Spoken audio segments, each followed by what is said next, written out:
Eh bien, bonsoir et bienvenue sur l'espace dédié au site mécaniqueuniverselle.net, le site qui essaie de démontrer par la logique que l'humanité, dans son ensemble, évolue vers son ultime perfection. Cette ultime perfection, c'est la paix universelle, la fraternité, un fonctionnement totalement universel, écologique, c'est-à-dire l'homme qui a atteint le degré d'écologie absolue, il n'a plus du tout d'impact négatif sur la planète, il tire son énergie du soleil, du vent, voilà, et plus du tout de maltraitance des autres espèces et de lui-même. Alors évidemment, c'est quelque chose qui concerne cette perfection. Les siècles à venir, il faudra encore quelques siècles d'évolution. 2, 3, 4, 5 siècles, peut-être davantage. Mais en tout cas, nous allons vers cette ultime perfection. Et je pense qu'on ne pourra pas ne pas y aller en somme.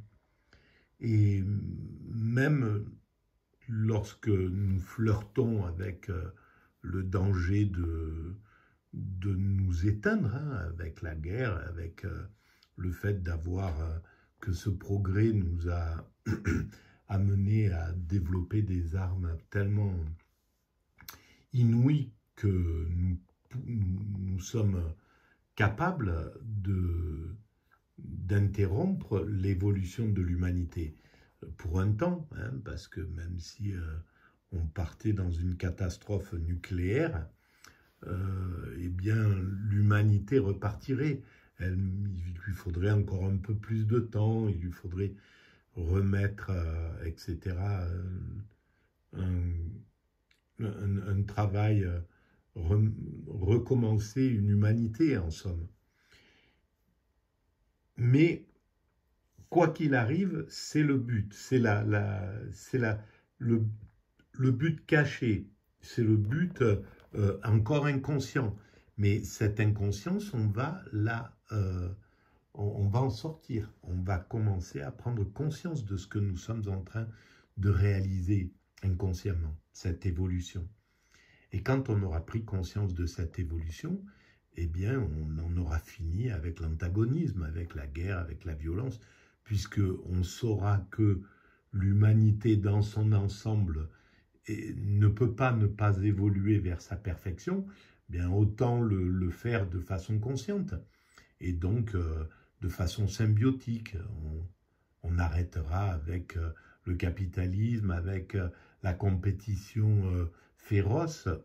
On passera sans doute sur une compétition ludique et respectueuse entre les grandes puissances pendant peut-être un siècle encore, entre voilà, la Chine, les BRICS d'un côté, l'Occident de l'autre, le monde africain de l'autre, le monde musulman d'un autre côté, et donc peut-être continentalement en somme.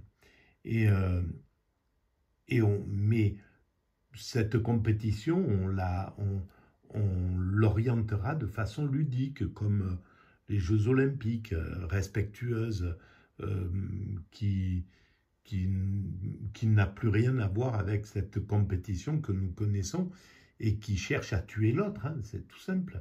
C'est d'ailleurs ce qui s'est passé dans la compétition entre le communisme et le capitalisme, qui a duré entre la naissance du communisme effectif, c'est-à-dire 1917, l'URSS qui se constitue, et en face le bloc occidental qui ne cesse d'essayer de l'étouffer, de l'éteindre, de le harceler, de trouver les moyens de l'anéantir, juste par désir parce qu'il ne peut pas y avoir deux dominants dans l'esprit des capitalistes de l'époque. Et ils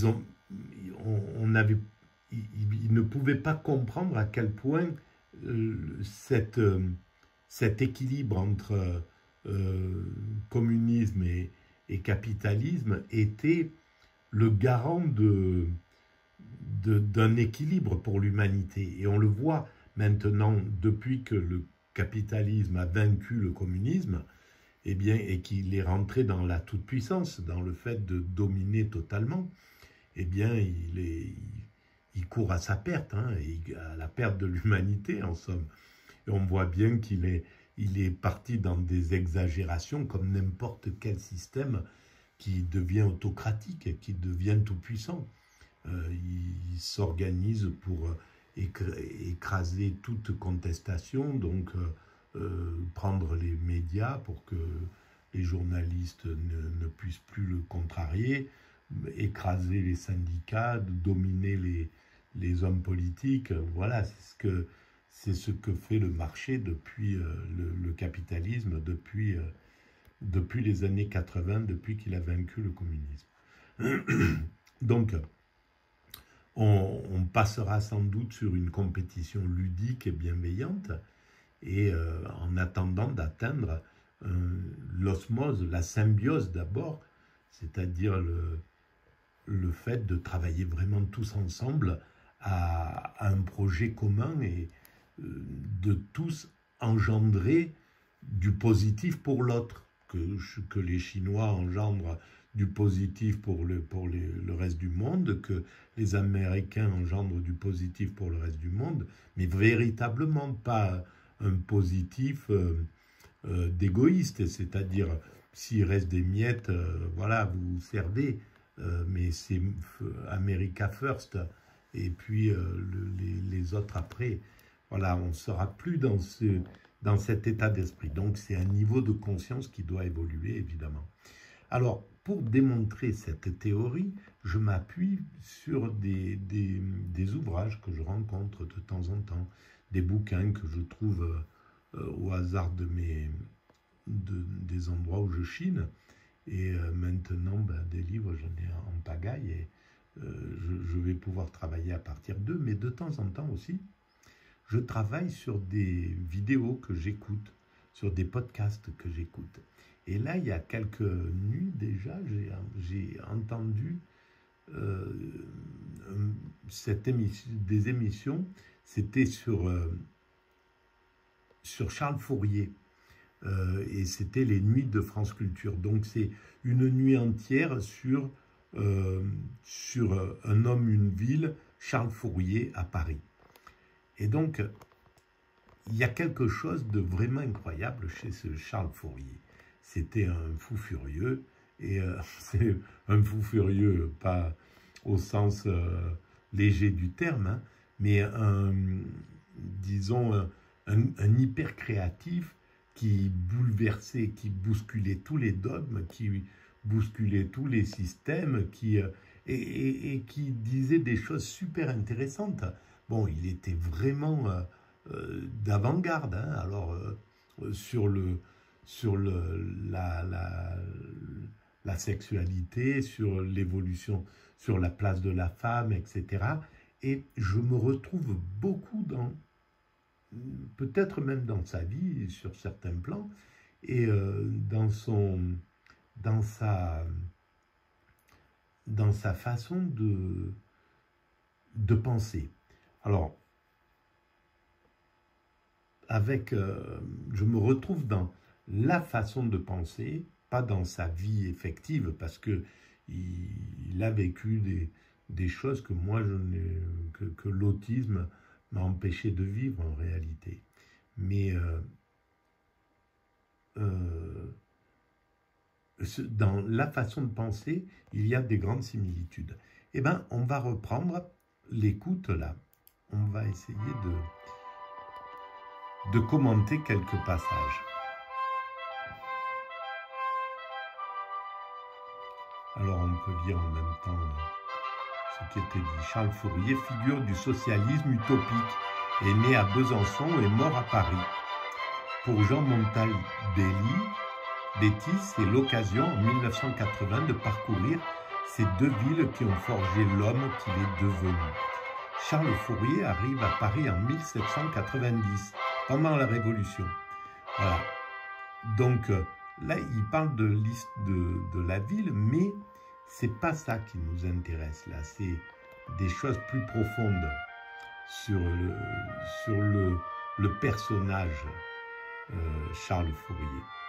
Bon, j'espère que je ne me suis pas trompé d'endroit où je dois revenir parce que voilà, c'est...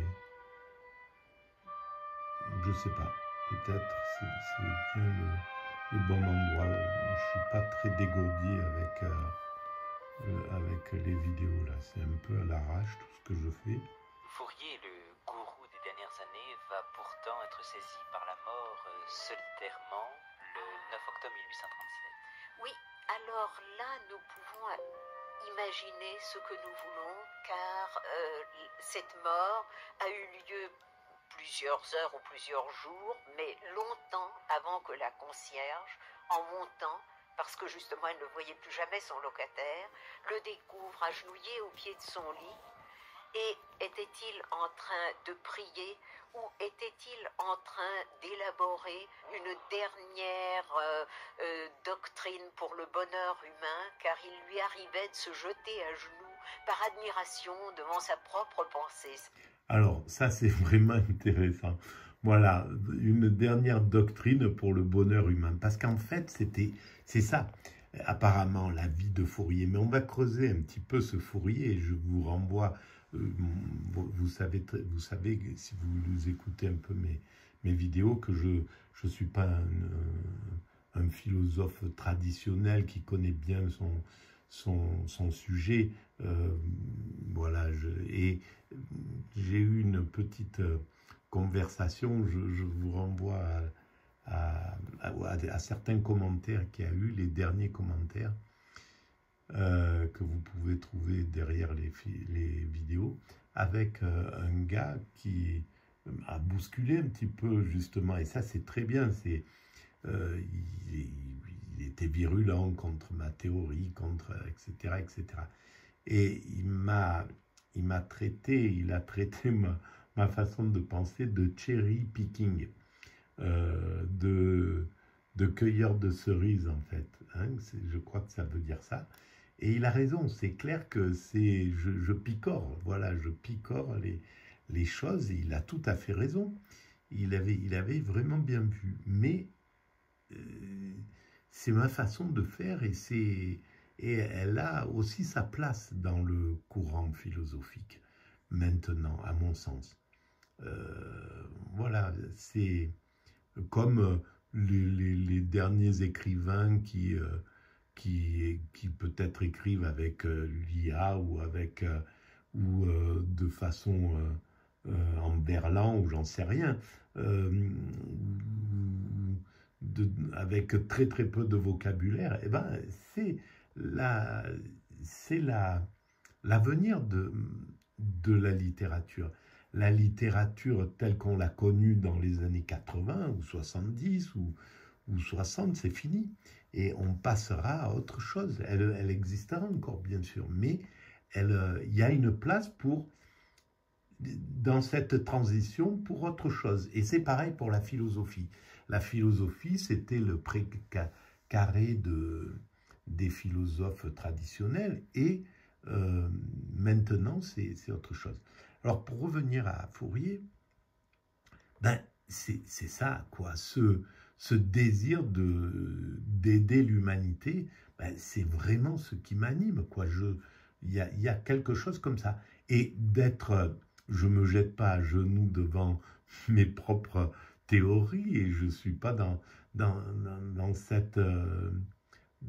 cet excès, mais au fond de moi, j'ai vraiment la conviction de l'importance de mon travail, qu'il a sa place, quoi. Et comme Fourier le pensait aussi, et très certainement, il avait une vision peut-être grandiose de lui-même, c'est possible, ça c'est, voilà, ça peut arriver, mais il avait une vision de lui-même qui était... ça lui arrivait, mais il est probable qu'il sentait sa fin venir et qu'il s'adressait à ce Dieu dans lequel il croyait, mais dans lequel il croyait en un christianisme très fourriériste. Comme il y avait un néo-christianisme saint-simonien, il y avait un christianisme fourriériste. Voilà, alors cette époque-là, les saint-simoniens, les fourriéristes, Fourier, Saint-Simon, ils avaient une vision hyper progressiste du spirituel, de Dieu.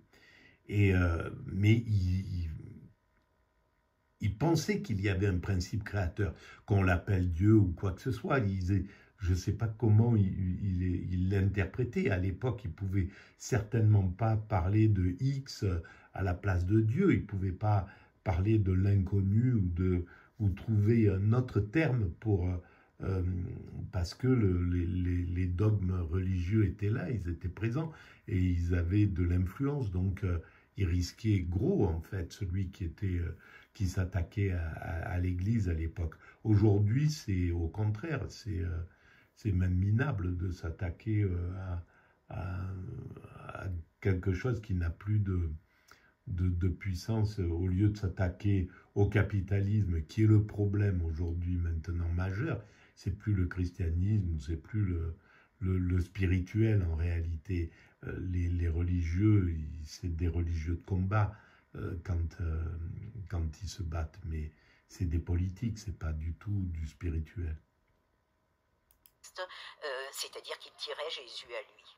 Et Jésus était l'annonciateur de Fourier, comme Jean-Baptiste a été l'annonciateur de Jésus, puisque Fourier était le postcurseur. Et quand le postcurseur est mort... On peut dire pourtant qu'il est un peu le fondateur d'une nouvelle religion, en même temps que d'un nouveau système social?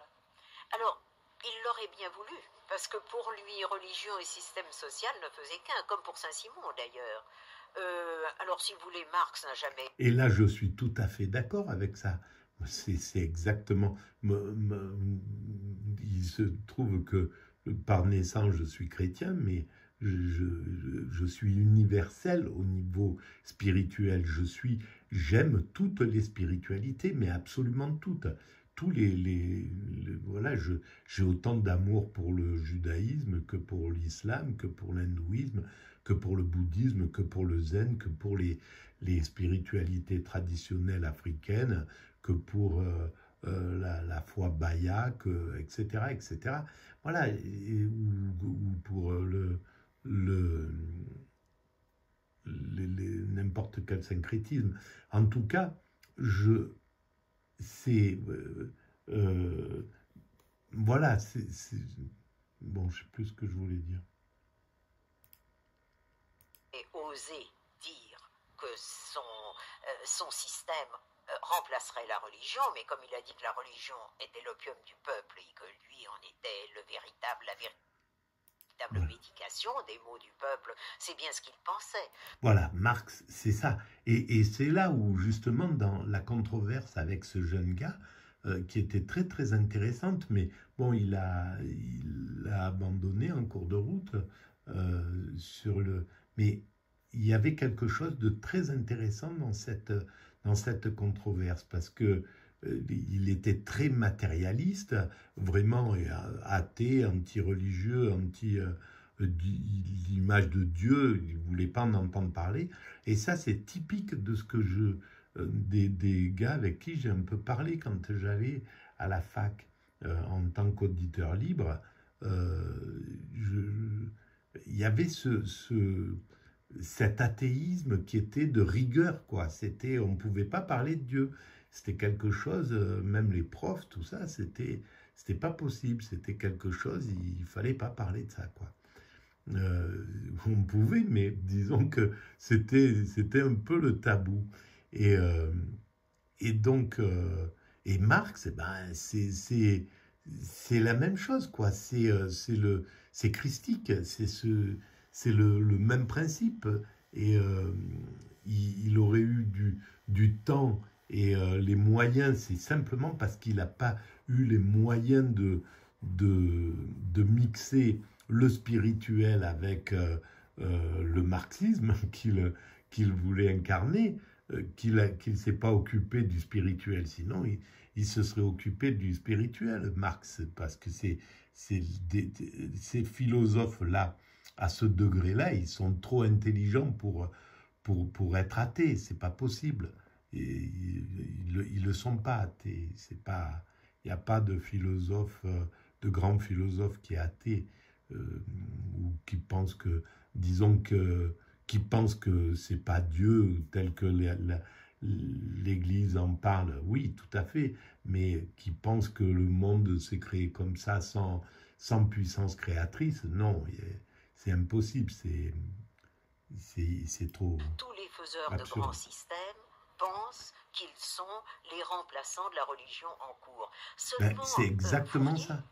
Et moi, je me considère comme un faiseur de grands systèmes. C'est clair, je suis dans ce mécanisme de créer. C'est un système, la mécanique universelle. Et on ne peut pas ne pas le faire quand on est dans ce mécanisme-là. Un Hegel, un Kant, un Marx, voilà, Fourier, Saint-Simon, tous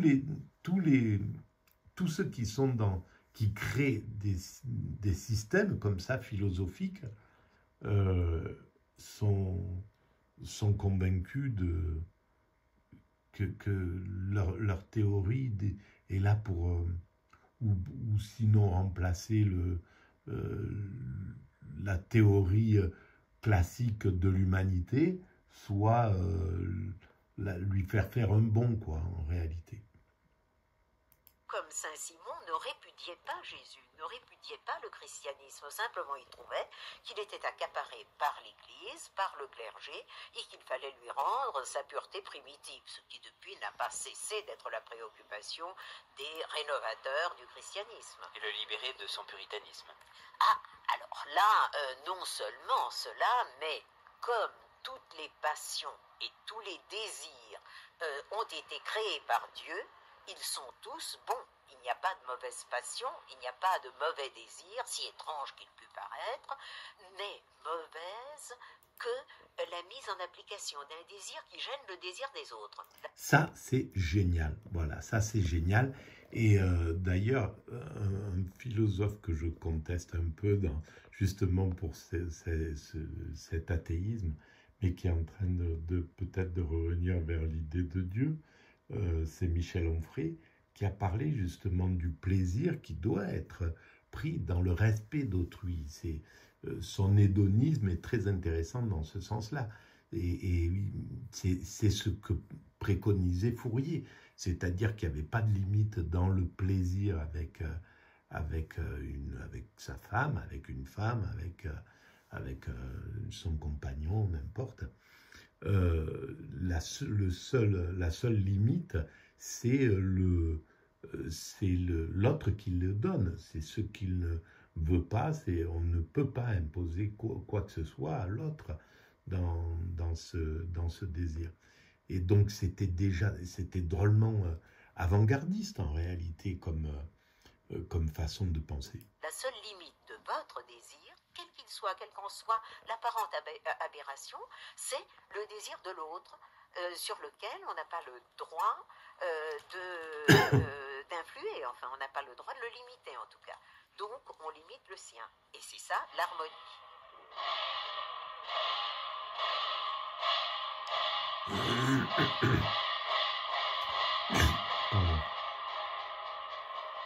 C'était drôlement progressiste, vraiment, c'est incroyable. Donc la théorie d'immortalité de l'âme embrasse le passé comme l'avenir. Si l'âme est immortelle au futur, elle l'a été au passé. Dieu ne créant rien de rien, n'a pu former nos âmes de rien. Si l'on croit qu'elles n'existaient pas avant le corps, on est bien près de croire qu'elles retourneront au néant, d'où nos préjugés les font sortir. Les barbares et sauvages, dans leur fable grossière de métempsychose, ont été par instinct plus judicieux que nous. Ce dogme approche en double sens de la vérité. Premièrement, en ce qu'il ne fait pas naître nos âmes de rien. Deuxièmement, en ce qu'il n'isole pas nos âmes de la matière, ni avant, ni après cette vie. Voilà du moins des lueurs de sagesse, dans les fictions qui sont ouvrages de barbares. Et ce n'est pas la première fois que des nations brutes se sont montrées plus voisines du bon sens que les orgueilleux civilisés. Voilà, alors Charles ça, Fourier, Théorie de l'unité universelle. c'est inouï. C'est inouï ce qu'il vient de dire. Parce que c'était 1800 et quelques, tout début de 1800, à l'époque où Napoléon allait conquérir l'Afrique, où la colonisation a commencé à se faire, où l'esclavage était encore de mise. Donc, il y avait la mentalité occidentale, là, elle était dans la toute-puissance et dans la domination. Et là, c'est extrêmement contestataire sur cette chose-là, en disant que l'orgueilleux Occident est bien plus stupide que sur des bases comme ça, que ce qu'on appelle les barbares ou les peuples premiers, quoi, dans ce sens-là. Et il avait absolument raison. Mais c'est super fort. Et donc il y a quelque chose d'encore incroyable qui va être dit juste après. Et après je vais arrêter, mais bon, ça fait une longue vidéo. Mais c'était intéressant, je pense, d'aller jusqu'au bout.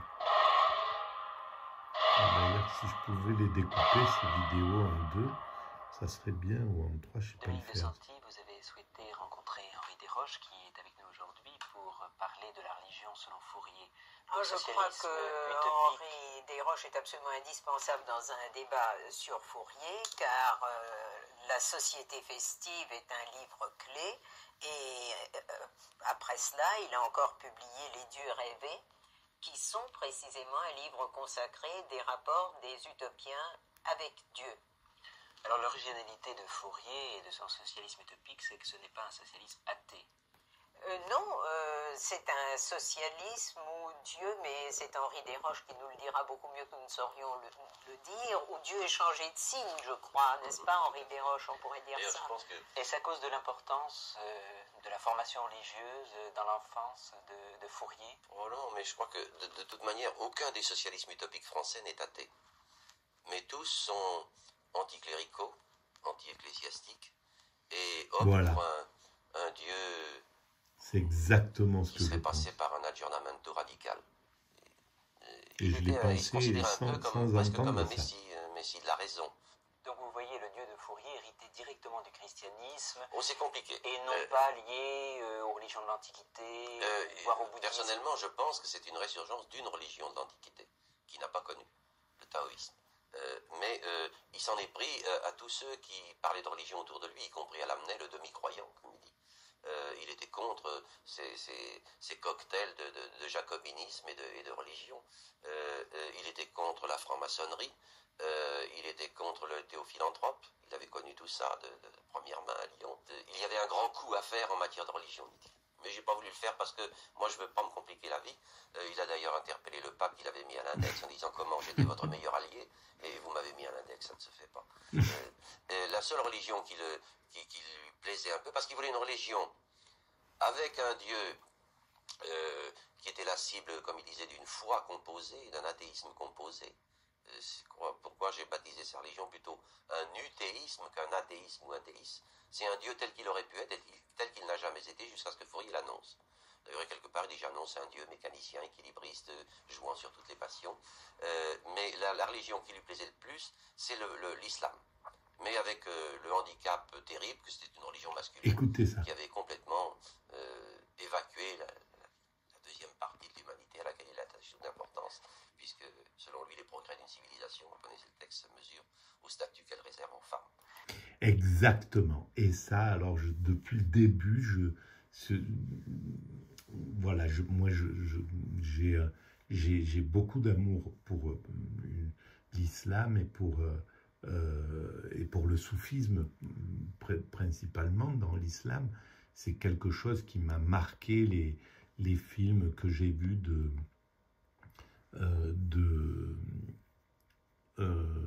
les soufis d'Afghanistan, comment il s'appelle déjà, bon, ça va me revenir. Et donc, ces vidéos-là ont été très importantes pour moi au tout début de la mécanique universelle, quand j'en suis arrivé à l'idée que l'humanité allait vers l'extase. Et en fait, toutes les grandes religions ont une relation avec l'extase. L'extase est présente dans la pensée des grandes religions. La béatitude, qu'on appelle l'éveil, le nirvana, l'ataraxie, peu importe. En tout cas, cet état de plénitude est fondamental. Et l'idée que le fait de ne pas faire une place suffisante aux femmes fait qu'une société se tire une balle dans le pied, en somme. Et c'est le problème du monde musulman par rapport à l'Occident. Et alors que dans le monde musulman, la place de la femme, elle est fondamentale, elle est vraiment là. Et la femme, c'est une maîtresse de maison, c'est une maîtresse quand on a la chance de discuter, de croiser ou d'aimer une femme musulmane, on voit à quel point la personnalité, elle est puissante, à quel point voilà, simplement c'est en dessous. Et d'aspect, c'est le machisme qui prédomine. Et c'est ça qui fait qu'ils ont perdu une partie de la puissance créatrice qui pouvait venir des femmes, et qui est en train d'arriver, hein, parce que voilà, en Iran, dans le monde de Perse, par exemple, en Iran, les femmes qui sont à l'université,